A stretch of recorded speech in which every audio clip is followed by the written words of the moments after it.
You know how they say that time flies when you're having fun? Well, that also applies when you think you're about to be smoked. It didn't take long for them to break down the door. The thing is, jumping out the windows wasn't an option here.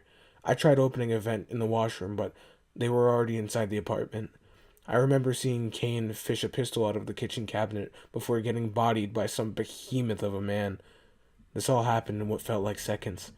The last thing I saw before I blacked out was the butt of a rifle coming towards my face. I awoke some time later, face down on a dusty floor in a dim, empty room. My head was pounding. I wasn't restrained, but there was nowhere to go. One door leading out, and it was dead bolted.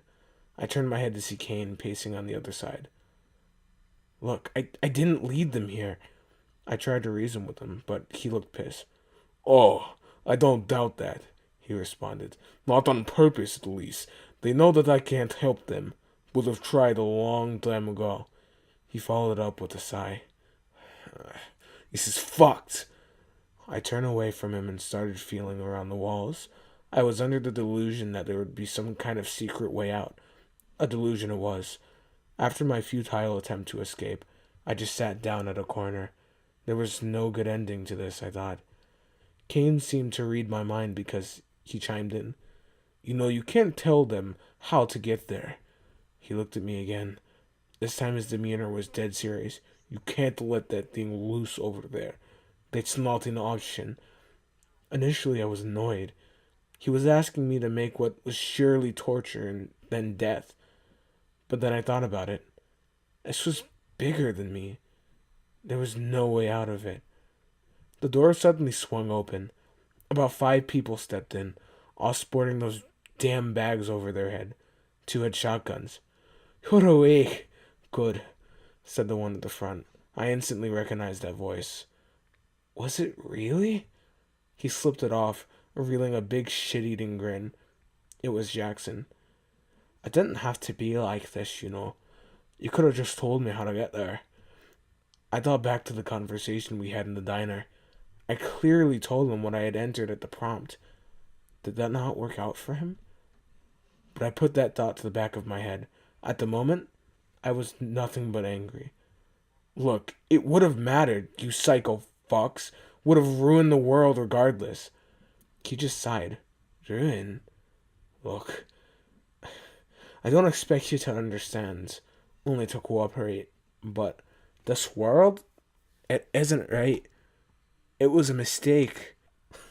So you just followed the orders of some crazy dead guy, huh? Kane laughed. It sounds like you guys are the mistakes. One of the men walked up and whipped a shotgun barrel across his face. There was a terrible crack sound as he fell to the floor. He started coughing up blood. Why don't you guys just kill me? I can't help you. Wouldn't if I could, he muttered as he sat against the wall. Jackson chuckled.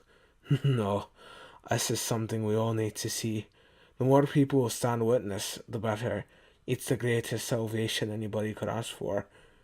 He was just bloviating nonsense at this point. I didn't feel like arguing, however. There was no point in changing his mind.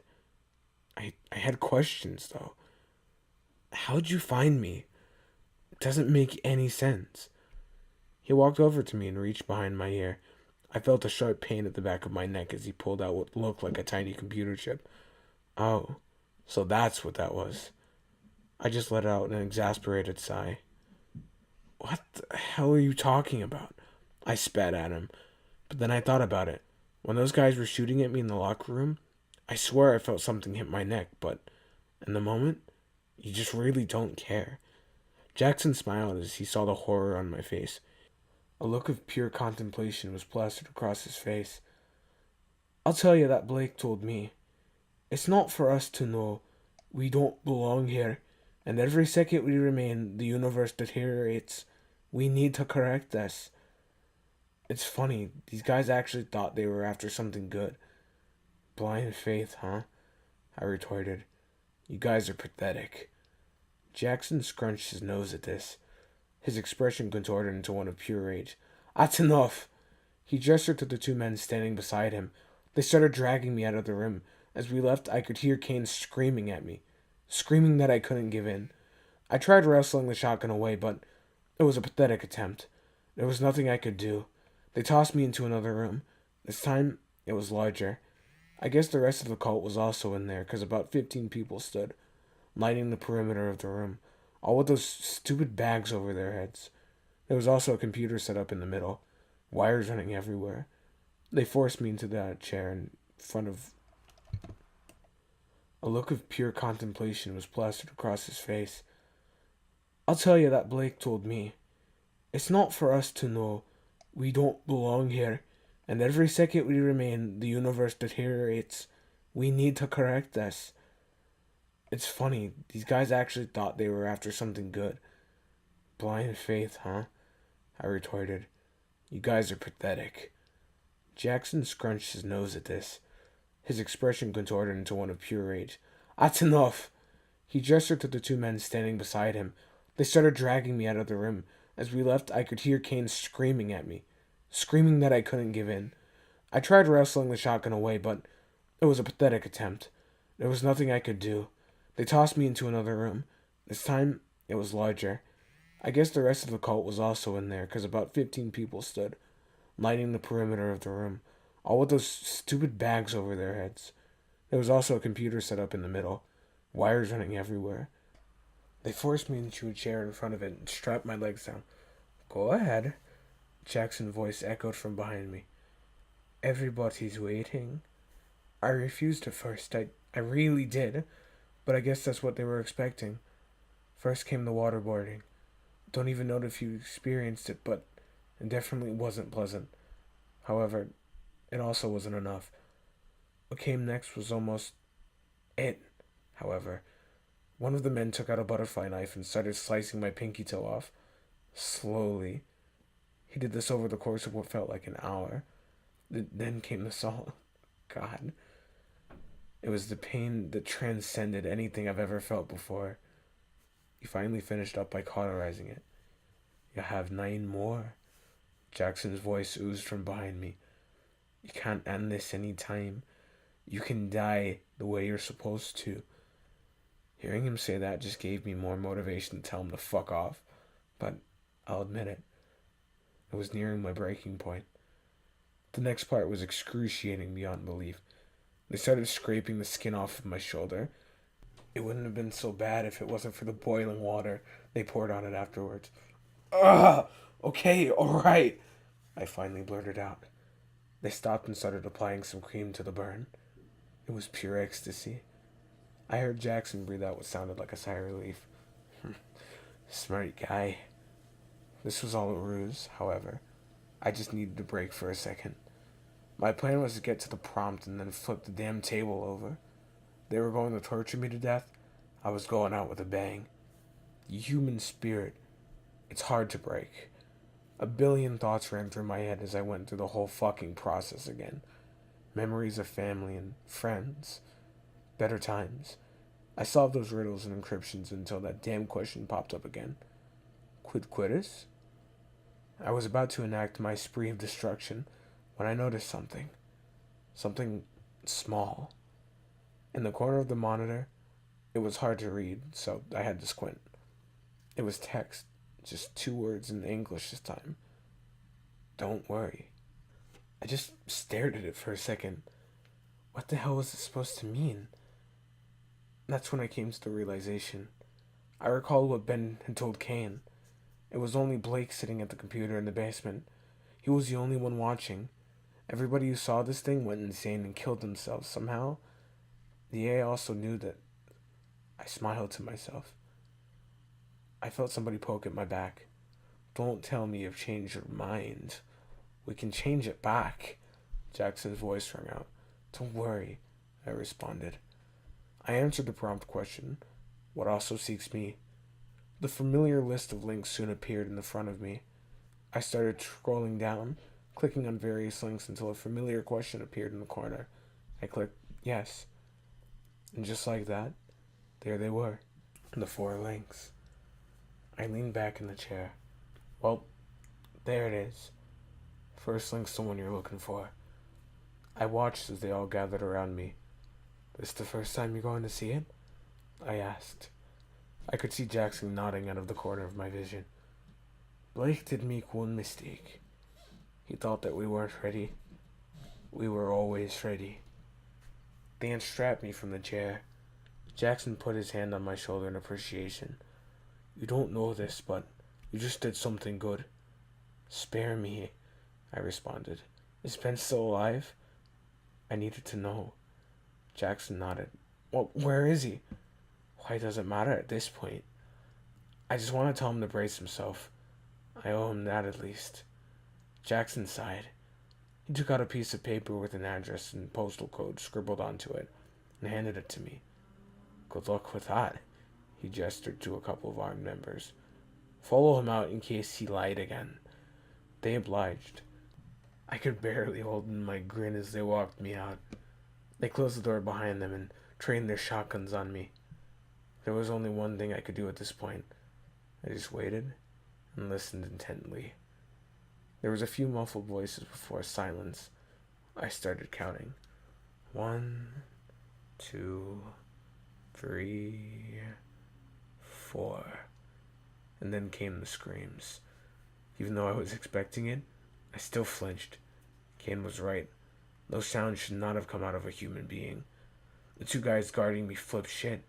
One of them ran inside and the other stumbled on his feet.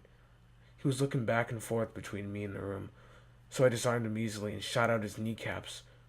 I guess he hit his head on the floor because he went limp.